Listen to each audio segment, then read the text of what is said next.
All praise and glory goes to the Lord Jesus Christ, our Savior. All praise and glory goes to the Lord Jesus Christ, our Savior. Today is April 30th of 2024. I had a very interesting dream. Now, I don't know if I'll ever, I don't know when I'm going to publicize this, if I ever do. Anyway, this is just for my records. So I can go back to it if I ever need to. So this dream, I'm going to call it Canaan. There's a reason why I'm going to call it Canaan. So in the beginning of the dream, I was 13 years old. I was a 13-year-old girl. And I was kidnapped by a 14-year-old girl named Megan. Megan had a younger sister. I don't remember the sister's name. She was 6 years old. She was a 6-year-old little girl. And I remember I was out in my parents' driveway. I was doing some chores, taking care of the chickens. And the next thing you know, Megan had grabbed me. And the siren that I drive was there. The siren I did not have that siren back when I was 13 years old, by the way. I didn't get that until my 20s, but it was there, and she grabbed me and forced me into the passenger seat of the car, and she was in the driver's seat, and forced me to travel with her. I remember one point she handcuffed me so I couldn't get out of the car. I was handcuffed to her. Now, she was only 14 years old, and she was driving, and I was 13 in the passenger seat. I had no agreement to this.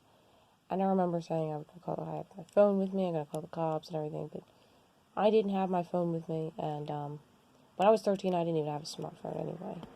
But, yeah, it was kind of weird. It was like present nowadays, but I was 13 years old. So, looked just like the way I did when I was 13. It was weird. And I didn't know who this Beckett girl was from anywhere. I didn't know this girl at all. I don't recognize her from anybody. Her name was Megan. And she had blonde hair, blue eyes, and she had a little sister who had brown hair, and I don't remember the colors of the eyes of the little younger sister, but she was 6 years old. And she sat in the backseat. And the first thing she did was she was driving, and she just kept driving and driving and driving and driving. And the next point, she was speeding, and she was doing illegal driving. I remember that, like driving on the curb, that little area of the curb on the road, and passed by a cop that was on a motorcycle, and you could hear the sirens and everything because these cops were chasing her. And we get down to this dead end road that has a school. I remember it was a brick school building, and then there was some type of road building that you could go around, and she started going around it, and there was a cop behind us, and it followed us, and we were going around and around this thing, and the next thing you know, she got away from it, and the cop was behind us, but didn't see us get away from that round thing and kept going around that thing, thinking it was chasing us, and she went down another road that was hidden by all these trees, and went down that road. And it got to a point where we knew we had abandoned the car. She knew the cops had tagged the car, looking for the car, and so we found a place. She found a place. Exactly, I didn't find anything. I was just basically a passenger. I couldn't do anything, and I was wondering if I was going to be guilty for car theft and be put in jail for all this, because I didn't know what was going to happen to me. I was like, I'm handcuffed to this girl, so I must not be guilty. I'm the passenger, and she's 14 years old, so I don't know, but she'd probably go to reform school for it. By the law, I was just thinking in my head what was going to happen to her. So she ended up abandoning the car in a park. No, not abandoning the car. She was thinking about abandoning the car in a park, but she didn't. So she found this house. The house had nobody in it. It was a rancher, but the garage door was open. She drove the car into the garage, parked the car, in the garage and closed the door. We were now in this house. It was a rancher house, and we had a knowing in the house that the woman had left a note that she was going out, and she must have accidentally left the garage door open. And that's how we got in. And I remember we had used the facilities of that house. Food, I remember we used the food in the house, and things like that. And I remember, like, she had put on the TV and watched some TV and relaxed, but we couldn't stay there for long. And she found the keys to the vehicle. They had an SUV on the property. So the people that had lived in that ranch had three cars. They had the husband's car, they had the wife's car, which was in the garage, and they had an SUV, a big black SUV. At first, I remember going into the driveway and seeing a red pickup truck, but the next thing you know, that red pickup truck's gone, and it's a black SUV. It's like one of those big black Suburbans, big SUV. It's not a small SUV, it's a big black Suburban SUV. And Megan finds the keys to it, and she's like, we're going to drive this thing. And the windows are tinted and everything in this big black SUV. I would say it's a Suburban. It was huge. That, or maybe it was a Cadillac SUV. I don't know. It was just ginormous SUV, and it was all black. And I know she was going to drive it. After we used the facility of that house, I had no phone to call the cops. I had no free will, let's just say that much. I had no free will, and I was basically chained to that Megan girl. So I couldn't do anything. I couldn't go anywhere. I couldn't do anything. I was chained to her. You know what I mean? Wherever she wanted to go, I go.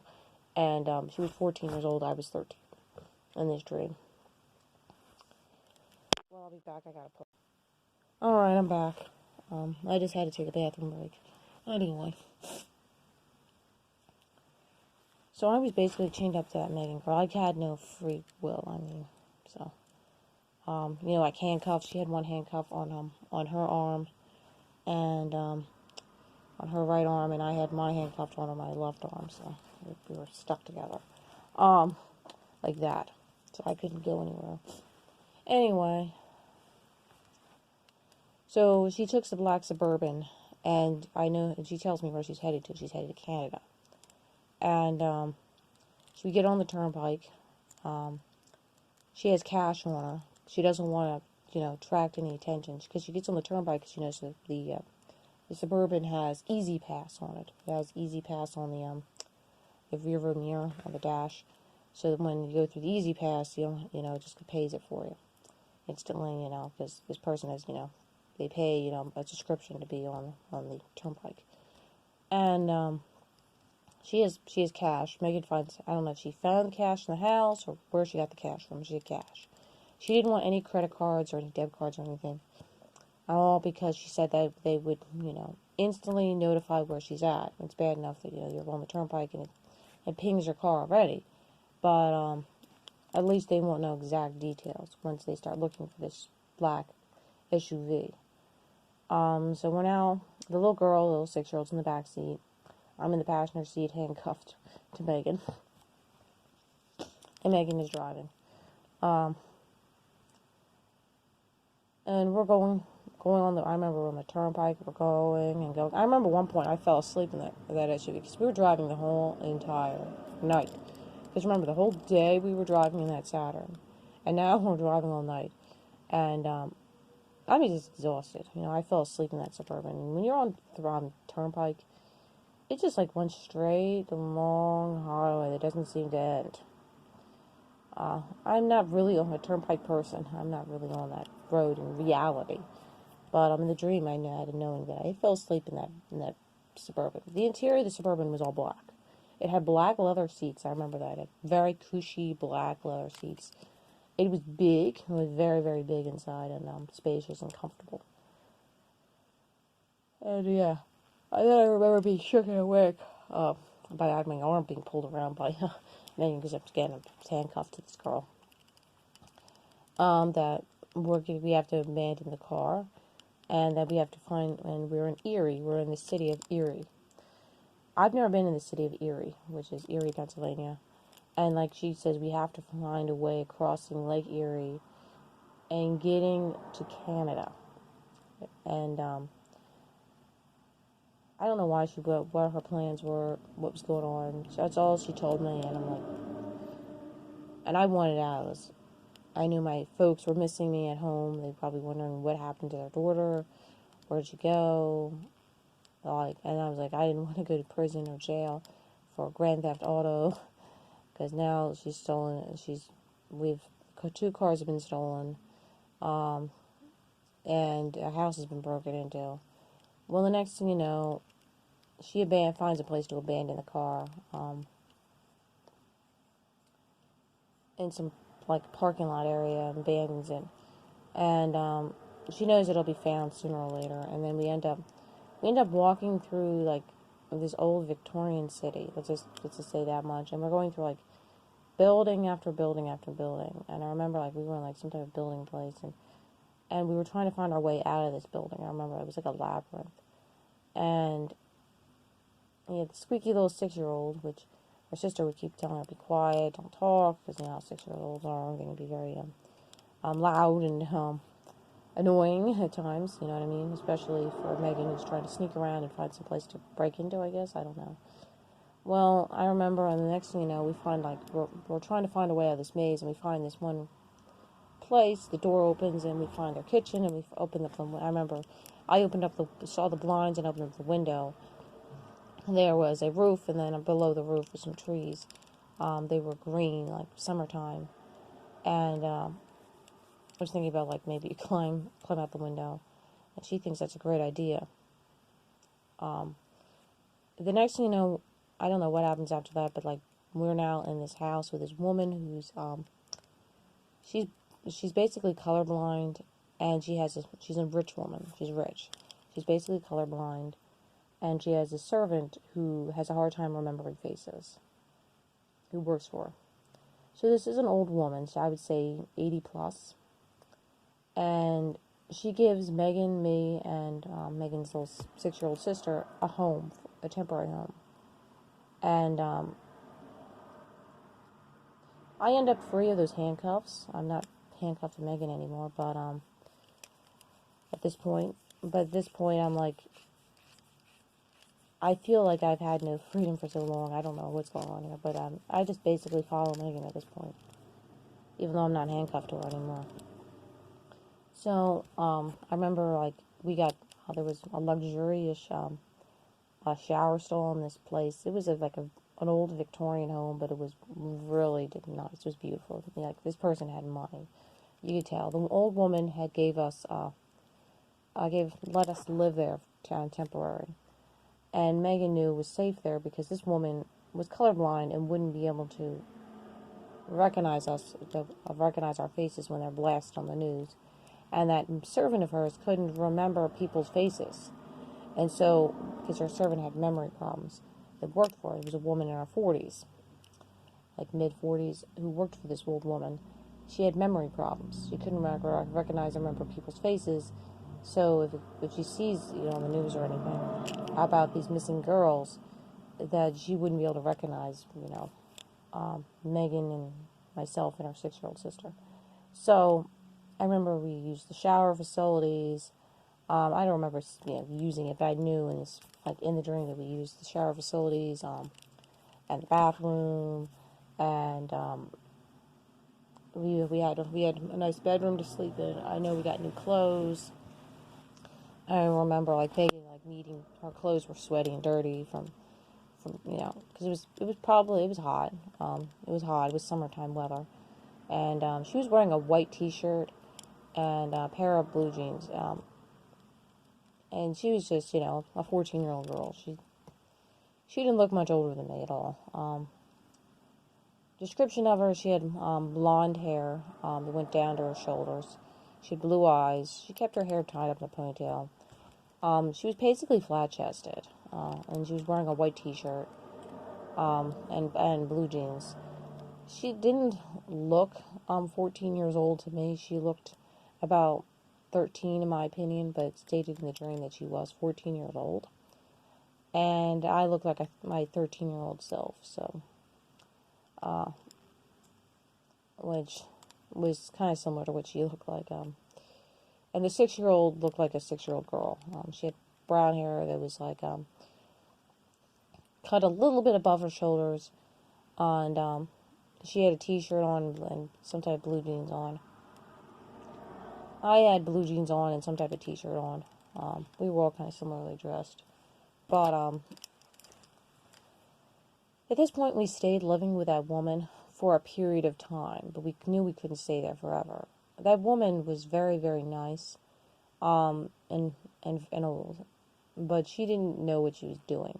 She made mistakes. She would hobble around on this cane, and she had a white cane, which she was basically blind, colorblind and almost completely blind in some aspects. She could see certain things around her, but she wasn't her eyesight was not that good.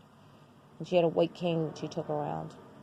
Like, I remember her grabbing some plates or something to set up, like, a meal or something for Megan and myself and her 6-year-old sister, which I wish I remembered her name. But I don't remember the 6-year-old's name. So, I just keep calling her 6-year-old sister, which is kind of, I don't know, irritating to me, but, because I like having names, too. But, I don't remember that woman's name. I don't think it was ever stated in the dream, or her servant's name. Later on, we stayed there for a while, and it was known that the SUV was abandoned outside the city of Erie. That they found it, and it was broadcast on the news and stuff, because we had a TV and a radio and stuff in that house, and we'd known. Megan was keeping track of everything, and I didn't know what to do.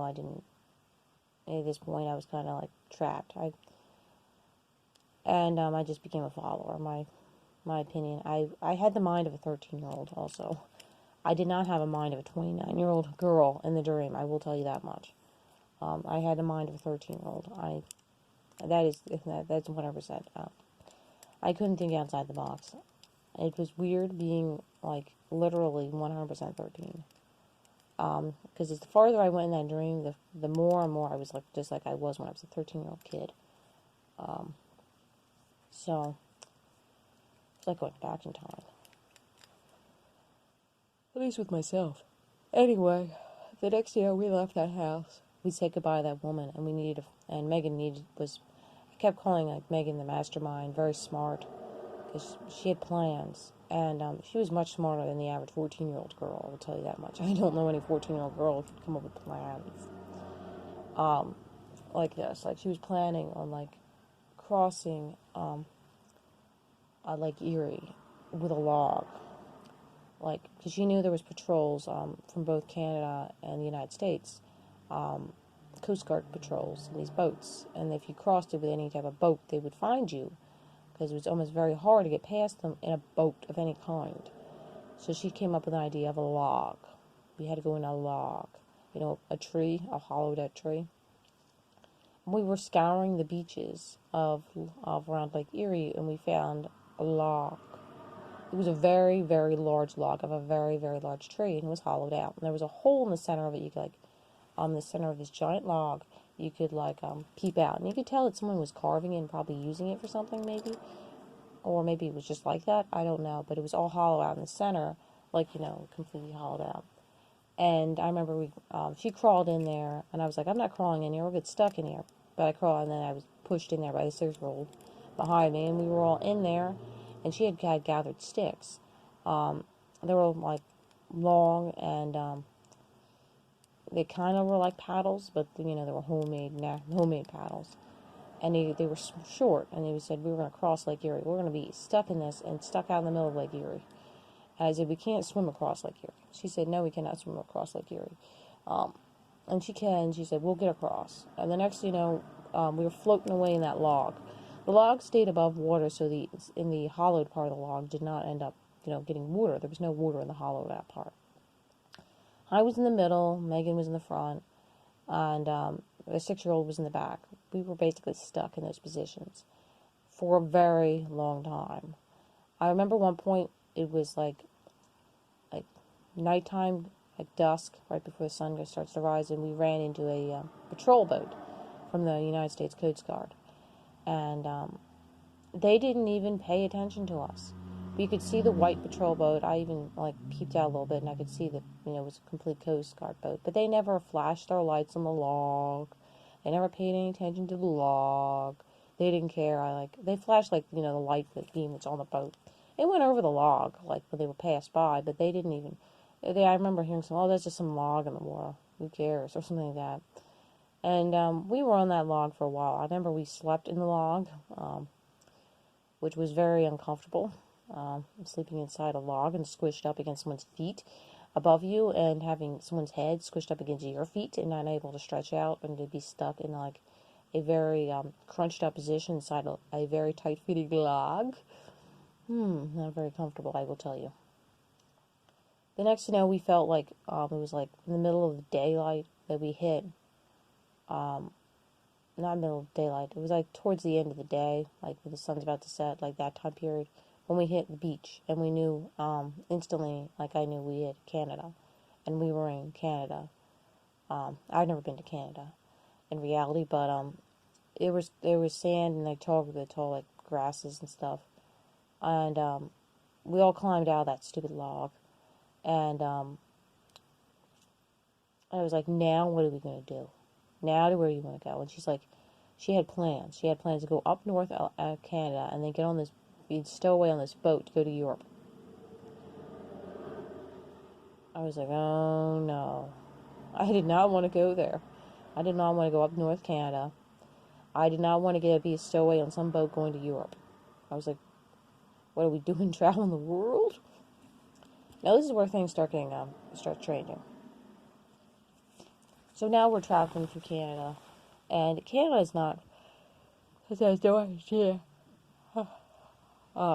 about three kids that basically had crossed Lake Erie and came into Canada. So you have Megan, myself, and her 6-year-old sister. And I remember, like before when we were exiting Erie and we were walking through the city, we were wearing wigs. That old woman had wigs, and I remember people were, looked at us, but because we had wigs, we didn't look like who we were. Like this is before we got in the log and crossed Lake Erie. I just want to add this. Megan was wearing a black curly wig, and so she tucked all her hair under a black curly wig, and her sister was wearing some type of colored wig, and I was wearing some type of wig as well, and so we could hide our identities of who we were, because people, we went past people. It was a city to get to Lake Erie after we left that woman's house, and Megan didn't want anyone recognizing us. So one person started thinking that Megan might be Megan, but because of her black curly-haired wig, she didn't fit the description of what was going on in the news broadcast of the girl. And so the woman just continued passing on, because I didn't know in my spirit this woman, I would say probably in her 40s, petite woman, had recognized Megan. She didn't recognize me, but she recognized Megan, because her face was blasted all over the place. But because of the wig, she thought she was somebody else, and so she didn't do anything. Anyway, back to Canada. So now we're in Canada, and we're walking through these tall grasses, and we're walking for hours, and it's dark now. For hours and hours and hours and hours of walking. I'm wearing sneakers, some type of white colored sneakers, with some, they're white with some coloring in them, and you could tell they were old, and they were getting worn out, and they were starting to slowly fall apart. From all this walking through all these tall grasses and stuff. And this is where things start going strange. As things continue,